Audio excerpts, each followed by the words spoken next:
Last time we stopped reading at, we have started to enter the subchapter of the 5 aggregates, where Brother Wilken reads the summary of the table, and then we read about the 3 characteristics, which are impermanent, suffering, and non-self. In Pali, anicca, dukkha, anatta. And this order is important. We will find out why in the paragraphs to come. I will continue reading. Some suttas seem to make insight into one or another of the 3 characteristics alone sufficient for reaching the goal. However, the 3 characteristics are closely interwoven, and thus the most common formula found in the Nikayas builds upon the internal relationships. First enunciated in the Buddha's second discourse at Varanasi, text chapter 9, section 4.1c. The formula uses the characteristics of impermanence to reveal the characteristics of suffering, and both together reveal the characteristic of non-self. The suttas take this indirect route to the characteristic of non-self because the selfless nature of things is so subtle that often it cannot be seen except when pointed to by the other 2 characteristics.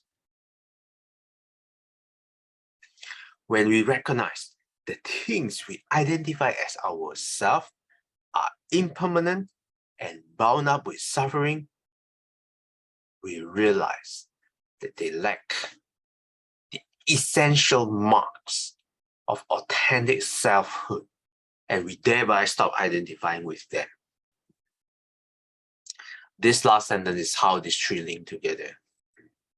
Firstly, whatever we identify with, be it externally, let's say our phone, or internally, whatever form is in our body, or the whole 5 aggregates, but the most obvious one is the form, let's say our own body, whatever we identify with. We know it's impermanent. And if we identify and cling to what is impermanent, when that thing becomes impermanent, then it's bound with suffering. If something is bound in suffering, we can say that thing lacks the essential marks of authentic selfhood.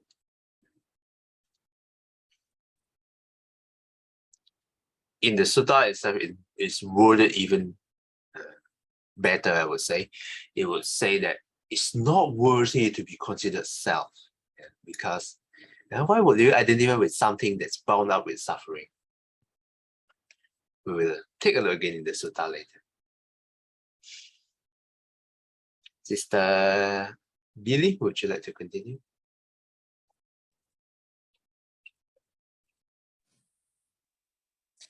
The different expositions of the 3 characteristics all thus eventually converge on the eradication of clinging. They do so by showing, with regard to each aggregate, this is not mine, this I am not, this is not myself. This makes the insight into non-self the culmination and consummation of the contemplation of the 3 characteristics. While the characteristic of non-self is usually approached through the other 2 characteristics, as in text 9, section 4.1d, it is sometimes disclosed directly.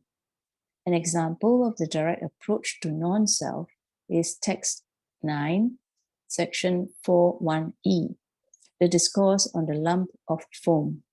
It uses 5 memorable similes to reveal the empty nature of the five aggregates. According to the standard formula, insight into the five aggregates as impermanent, suffering, and non-self induces disenchantment, nibbida, dispassion, viraga, and liberation, vimutti. One who attains liberation subsequently wins the knowledge and vision of liberation, the assurance that the round of rebirths has indeed been stopped and nothing more remains to be done. Okay. Thanks, Sister Billy. Thank you.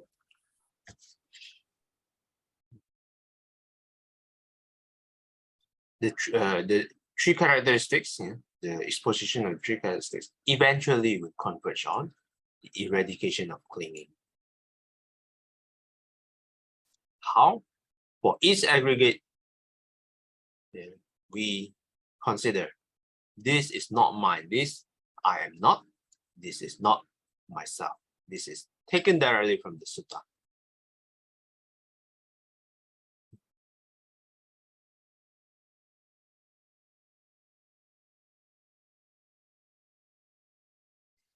Sister Chaikon, would you like to continue? Another pattern that the suttas often apply to the five aggregates and to the other groups of phenomena is the triad of gratification, danger, and escape. Text 6, section 2, number 1 to 3, from the Anguttara Nikaya applies this triad to the world as a whole. The Samyutta Nikaya applies the same scheme individually to the aggregates, same bases, and elements. The pleasure and joy each aggregate, same base, and element offers is its gratification, its impermanence, pervasion by suffering, and nature to change is its danger, and the abandoning of desire and lust for it is the escape from it. Thank you. Thanks, Sister Chaikon.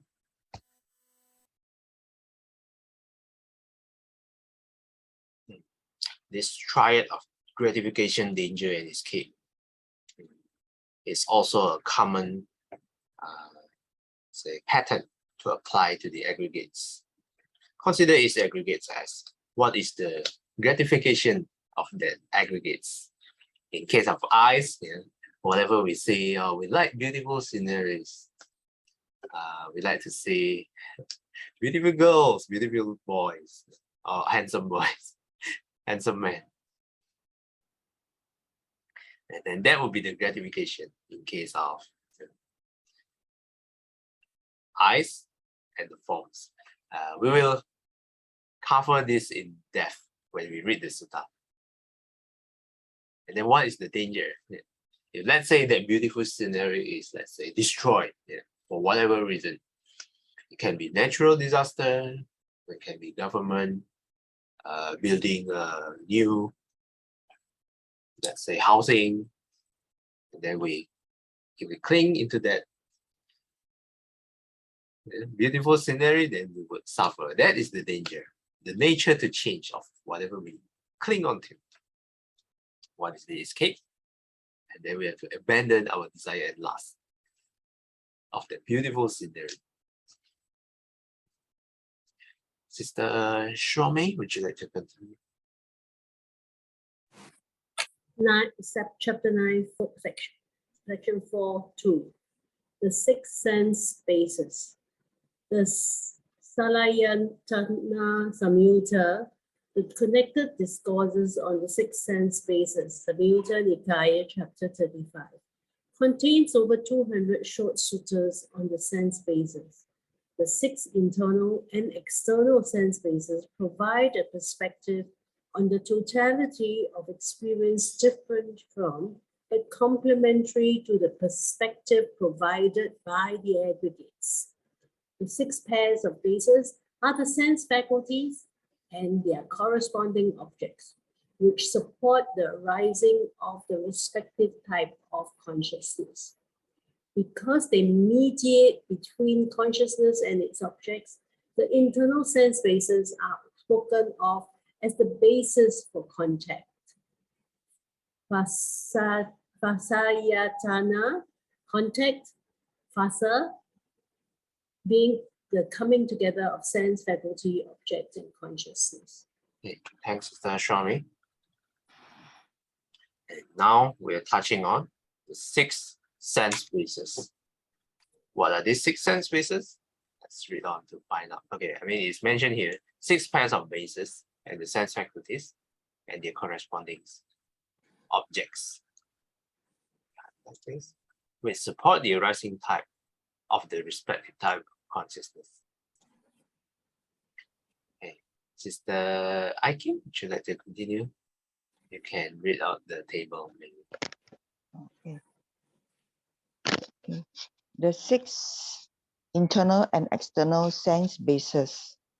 Internal sense bases are eye, ear, nose, tongue, body, mind. The external sense bases are forms, sounds, smells, tastes, tactile objects, mental phenomena. Types of consciousness arising from the sense bases: eye consciousness, ear consciousness, nose consciousness, tongue consciousness, body consciousness, and mind consciousness.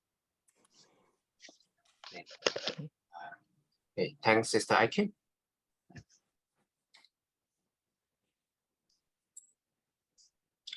Okay, I'm going to stop here. Any questions or comments?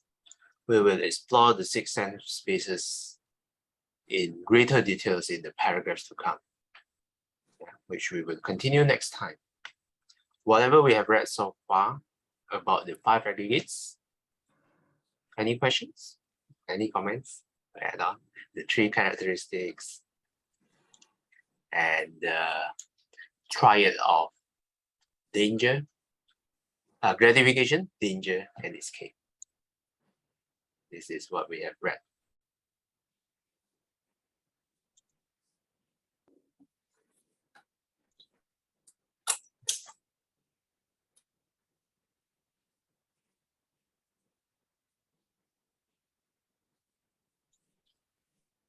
And if no comments, Sister Chaikon, would you like to do the closing dedication?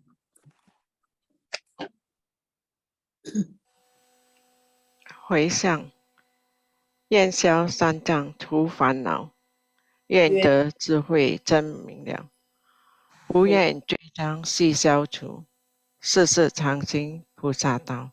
阿弥陀佛。 Thanks, Sister Chaikon. Till we meet again, may we be guided by the Buddha, Dhamma, and the Sangha. Sadhu, sadhu, sadhu. Have a non-self Saturday. Selfless Saturday sounds better. Thanks, everyone, and see you guys next time.